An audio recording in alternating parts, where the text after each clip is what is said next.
یہ جو ایران کی جنگ ہے، اب امریکی صدر نے بھی کہہ دیا ہے کہ اگر سیز فائر نہیں ہوتا، کوئی ٹیبل پہ ڈیل نہیں ہوتی تو امریکہ اس جنگ کا حصہ بن سکتا ہے۔ تو کیا آپ سمجھتے ہیں کہ واقعی امریکہ اس جنگ کا حصہ بن سکتا ہے؟ کتنا عرصہ جاری رہ سکتی ہے یہ ایران کی جنگ؟ ایران عراق جنگ جو ہے وہ 8 سال تک جاری رہی اور پوری دنیا نے اس کا جو نقصان اور خمیازہ جو ہے وہ اگلی کئی دہائیوں تک بھگتا۔ تو اس جنگ کے امپیکٹ کیا ہوں گے، نہ صرف خطے پہ بلکہ دنیا پہ، اور کتنا عرصہ یہ جنگ جاری رہ سکتی ہے؟ اور یہ جو امریکہ نے اور اس کے پھر پاکستان پہ اثرات کیا ہوں گے؟ اور یہ جو امریکہ نے اسٹیٹمنٹ دی ہے، کیا یہ واقعی کوئی حتمی اعلان ہے؟ اس کو سنجیدہ اسٹیٹمنٹ لیا جائے یا صرف ایک یہ پریشر ٹیکٹک کے طور پہ ایران کے خلاف استعمال کیا جا رہا ہے اسٹیٹمنٹ؟ دیکھیے، امریکہ کیا کہہ رہا ہے وہ تو بالکل ہی کلیئر نہیں ہے، کیونکہ پریزیڈنٹ ٹرمپ کے کئی بیان آئے ہیں، اس میں ڈیفینیٹلی پریشر ان کا یہ مقصد ہے کہ جس ٹرمز پہ بات چیت ہو رہی تھی عمان میں، اس پہ پہلے 4-5 دن تو 4-5 میٹنگز میں تو آیا کہ اچھی چل رہی ہے، یہ ہے وہ ہے۔ آخر میں پریزیڈنٹ ٹرمپ نے کہا کہ معاملات جو ہیں وہ ٹھیک نہیں ہیں، اور اس سے پہلے ایک دن IAEA نے رپورٹ دی کہ اب اس سے قبل ایران جو تھا کمپلائنس میں تھا اس کی جو ریکوائرمنٹس تھیں، لیکن اب انہوں نے یہ کہا کہ ایران کمپلائنس میں نہیں ہے، جو اس کی کمٹمنٹس ہیں اس کو پورا نہیں کر رہا۔ تو اسرائیل کو بہانہ ملا کہ IAEA نے یہ کیوں کہا، ان کی پوری رپورٹ ابھی نہیں آئی کہ کیا ریزنز ہیں، جب تک ریزنز نہ پتہ چلے، لیکن انہوں نے بہرحال یہ کہا، اور اس میں ووٹنگ ہوئی باقاعدہ، جس میں روس، چین نے خلاف دیا اور کچھ ملکوں نے ایبسٹین کیا، بشمول پاکستان۔ امریکہ نے اس کو سپورٹ کیا۔ اب ان حالات میں پریزیڈنٹ ٹرمپ مجھے لگ رہا ہے کہ کوشش کر رہے ہیں کہ جب ان کو اندازہ ہوا کہ ان ٹرمز پہ اگریمنٹ نہیں ہوگا جو وہ چاہ رہے ہیں، ان کی ٹرمز یہ تھیں جو اسرائیل کے بھی ہیں کہ ٹوٹل یورینیم انریچمنٹ، اسرائیل تو خیر بہت کچھ اور بھی چاہ رہا ہے، ٹرمپ صاحب یہ چاہ رہے ہیں کہ یورینیم انریچمنٹ یعنی افسودگی جو یورینیم کی ہے وہ 0 لیول پہ آ جائے، بند ہی کر دے۔ ایران اس پہ لیے تیار نہیں ہے کہ بند کرنے کو تیار نہیں، وہ سمجھتا اس کا رائٹ ہے سول نیوکلیئر ٹیکنالوجی حاصل کرنے کی، وہ یہ بھی کہتا ہے کہ ہم بم نہیں بنائیں گے۔ لیکن جس قسم کے حالات پیدا کر دیے گئے ہیں ایران کے ارد گرد، اور جب اس کے جو اس علاقے میں حلیف تھے ان کو بہت زیادہ کمزور کر دیا گیا ہے، جیسے حزب اللہ لبنان میں، جیسے حماس ہے شام میں، تو رجیم چینج ہی ہو گیا ہے۔ تو ان حالات میں اسرائیل نے یہ سمجھا کہ مناسب موقع ہے کہ اپنی ڈیمانڈ میکسیملسٹ کر دی جائیں، اور پریزیڈنٹ ٹرمپ بھی شاید یہ سمجھتے ہیں کہ یہ اچھا موقع ہے کہ ایران کو ٹیبل پہ لا کے وہ کچھ کروا لیا جائے۔ کیا یہ ملی بھگت ہے؟ ہو سکتا ہے ایک حد تک، اور ہو سکتا ہے ایک حد تک اہداف مختلف ہوں، ایک حد تک اکٹھے ہوں، ایک حد تک مختلف ہوں، کیونکہ امریکہ ایک سپر پاور ہے۔ اس کے اہداف یہ بھی ہیں کہ اس علاقے میں جو اس کے دوسرے اتحادی ہیں، سعودی عرب، قطر، UAE اور اسلامی دنیا میں دیگر ہیں، پاکستان بھی ہے، ترکی بھی ہے۔ ترکی تو اب نیٹو کا بھی ممبر ہے، ہم تو اب نہیں، ہم ماضی میں رہے ہیں، لیکن ابھی بھی ریسنٹلی امپرومنٹ ہوئی ہے، اور فیلڈ مارشل عاصم منیر کو امریکہ بلایا گیا، 250 سال کی جو اینیورسری ہوئی ہے آرمڈ فورسز یونائٹڈ اسٹیٹس کی۔ تو یہ ان کی ریکوائرمنٹ پریزیڈنٹ ٹرمپ کی یہ ہے کہ وہ جو ان کا انٹرنیشنل رول ہے وہ بھی ادا کر سکیں۔ یہ تو کلیئر بات ہے کہ جن ملکوں کے میں نے آپ کو نام لیے ہیں، یعنی ترکی، پاکستان، سعودی عرب، UAE، قطر، یہ تو بالکل نہیں چاہیں گے کہ جو ہے حالات اتنے خراب ہوں کہ ان پہ اثر پڑے۔ ان پہ مختلف طریقے سے اثر پڑ سکتا ہے، یا ان تینوں ملکوں میں پڑ سکتا ہے، اور پاکستان، اور ستم ظریفی ہے کہ پاکستان، انڈیا جنہوں نے ابھی جنگ لڑی ہے،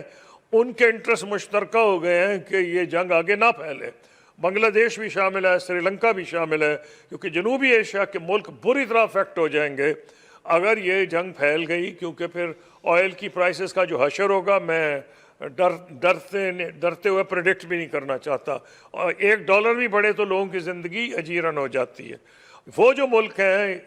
UAE، سعودی عرب اور اپنا قطر، وہ نہیں چاہیں گے کہ ان کی آبادی اتنی مخالف ہو جائے ان کے، کیونکہ یہ جو پالیسی ہے ایران کی، چاہے گورنمنٹس کی جو بھی پالیسی ہو، جو عوام ہیں مسلم ممالک میں، اور یورپ کے اندر بھی جو مسلم ممالک سے جا کے لوگ آباد ہوئے ہیں، اور ایسے یورپینز جو آئیڈیلسٹ ہیں، جو انصاف میں بلیو کرتے ہیں، وہ بھی اب آپ کل جو جلسہ وہ جو ایک ڈیمونسٹریشن ہوا ہے اس میں ہالینڈ میں، وہ تو ہزاروں لوگ اکٹھے ہو گئے تھے۔ تو یہ جو ملک ہیں یہ نہیں چاہیں گے کہ اسلامی دنیا میں حالات ایسے پیدا ہوں کہ ان حکومتوں کے لیے مصیبت پڑ جائے۔ تو میں یہ سمجھتا ہوں if I were foreign minister today تو میں تو یہ کوشش کرتا کہ ایسے ملک جو ویسٹ پہ انفلوئنس کر سکتے ہیں، اس میں ان ملکوں کے علاوہ میں انڈونیزیا کو انکلوڈ کروں گا، ملیشیا کروں گا، ساؤتھ ایسٹ ایشیا میں، یہ 6-7 ملک مل کے امریکہ میں اور یورپ میں بالکل ایفرٹ کریں کہ اس کو، اور صرف پریزیڈنٹ ٹرمپ سے نہیں، ان کے ایڈمنسٹریشن سے، کانگریس سے، میڈیا سے، کہ اس کو روکا جائے، نہیں تو یہ بہت کچھ لپیٹ کے لے جائے گا۔ اور جنوبی ایشیا جو ڈائریکٹلی متاثر ہے، پاکستان، انڈیا، بنگلہ دیش، سری لنکا،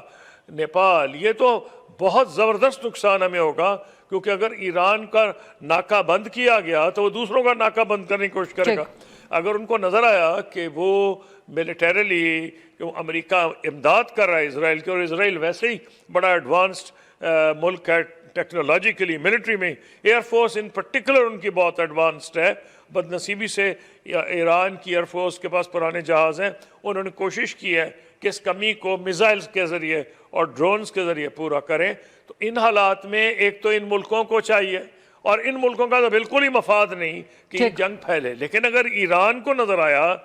کہ امریکہ بھی شامل ہو گیا، اول تو میرا خیال یہ ہے کہ ایران کو ہی چاہیے کہ سر دست کسی اور ملک یا کسی کے مفاد پہ حملہ نہ کرے، فوکس رکھے اسرائیل پہ، اسرائیل کی زندگی حرام کرے۔ اور اگر دوسرے ملک نتھی ہو گئے، یعنی اڈوں پہ حملہ کر دیا گیا یا امریکہ پہ ڈائریکٹ حملہ ہوا ہے، ادھر ان کی جو فورسز ہیں، پھر امریکہ کود پڑے گا۔ امریکہ کے پاس وہ کیپیسٹی ہے جو اسرائیل کے پاس نہیں ہے۔ اسرائیل 100 کوشش کرے وہ ان کا نیوکلیئر پروگرام ڈیلے تو کر سکتا ہے، لیکن اس کو وہ نقصان نہیں پہنچا سکتا جو امریکہ پہنچا سکتا ہے۔ امریکہ تو کے پاس وہ ساری ٹیکنالوجی ہے، بنکر بسٹر بامز ہیں، وہ ان کے جو انڈر گراؤنڈ سائلوز میں بھی ان کی جو آپریشنل ہے، جتنے ان کی فیسلٹیز ہیں، ان کو بمبارڈ کر کے تباہ کر سکتا ہے۔ اس لیے سر دست اسرائیل اکیلا یہ نہیں کر سکتا، اسرائیل تھوڑا بہت نقصان پہنچائے گا جو کہ وہ ریپیئر ساتھ ساتھ کر سکتے ہیں۔ تو ان نٹ شیل یہ ڈیپینڈ کرتا ہے کتنی لمبی جنگ ہوگی، یہ ڈیپینڈ کرتا ہے دونوں ملکوں کی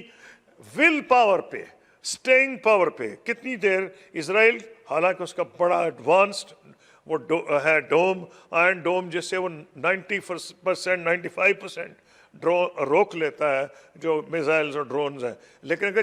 4-5% بھی نکل جائیں، اگر ایران روزانہ 50-60-100 داغ دے، اس میں 2-3 نکل جائیں، تو بے انتہا تباہی اس طرح مچاتے ہیں کہ لائف وہاں کی ختم ہو چکی ہے، نہ اسکول کھلے ہیں، نہ فیکٹریز کھلی ہیں، نہ دفتر کھلے ہیں، لوگ بھاگ بھاگ کے شیلٹرز میں جا رہے ہیں۔ یہ زندگی زیادہ دیر اسرائیل میں گزارنی بڑی مشکل ہوگی۔ تو ڈیپینڈ کرتا ہے ایران یہ کتنی دیر پرولونگ کر سکتا ہے، اس کے پاس کتنی میزائلز ہیں، کتنی بری طرح اس کا پروگرام کمپرومائز ہوا ہے، کیونکہ بہت سے ایرانی ایجنٹ بن گئے ہیں موساد کے، کیونکہ وہ رجیم کے خلاف تھے اور انہوں نے اندر بیٹھ کے حملے کیے ہیں۔ تو یہ پہلا تو ان کے لیے چارج ہوگا کہ وہ یہ جو اندر سے سیبوٹاج ہو رہا ہے اس کو روکیں۔ نمبر 2 کہ اتنے میزائل ضرور بچا رکھیں کہ 40-50 روز چلا دیں، جس میں 2-3 بچ بھی جائیں گے۔ اور انہوں نے کوئی ٹیکنالوجی بھی لگتا ہے امپروو کیا ہائپر میزائلز کے ساتھ، جو ہائپر سپیڈ سے جا رہے ہیں۔ تو پھر تو یہ ہے کہ اسرائیل کی ٹیکنالوجی ایڈوانس ہونے کے باوجود، اسرائیل چھوٹا ملک ہے، آبادی کم ہے، اگر ایران کے بدنصیبی سے ابھی شہید ہو رہے ہیں 50-60 ڈیلی، ان کے 5-6 بھی اگر مرنے شروع ہو گئے ڈیلی، تو ان کے لیے یہ سنبھالنا مشکل ہو جائے گا اسرائیل کے لیے۔ تو یہ اس سر دست میں یہی کہوں گا کہ یہ ول پاور ہے، کتنی دیر ایران جو ہے اسرائیل کے جہازوں کی مار کھا سکتا ہے، اور کتنی دیر اسرائیل ایران کی جو میزائلز ہیں ان سے جو نقصان ہو رہا ہے بلڈنگز کو، اور جو انسانوں کو، اور جو انسانی لائف ڈسٹرب ہو گئی ہے، وہ کتنی دیر برداشت کر سکتا ہے۔